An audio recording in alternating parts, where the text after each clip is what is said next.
میخوایم با استفاده از 2 تا دمبل یا هر وسیله که توی خونه دارید، 2 تا بطری آب معدنی یا هر چیزی که به دسترستون هستش، چند تا حرکت ساده بهتون بگم برای فرم‌دهی عضلات سرشونه، جلو بازو، پشت بازو، آب شدن چربی‌های پشت کتف.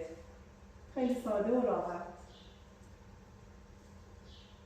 1 2 3 4 1 2 3 4 1 2 3 4 1 2 3 4 1 2 3 4.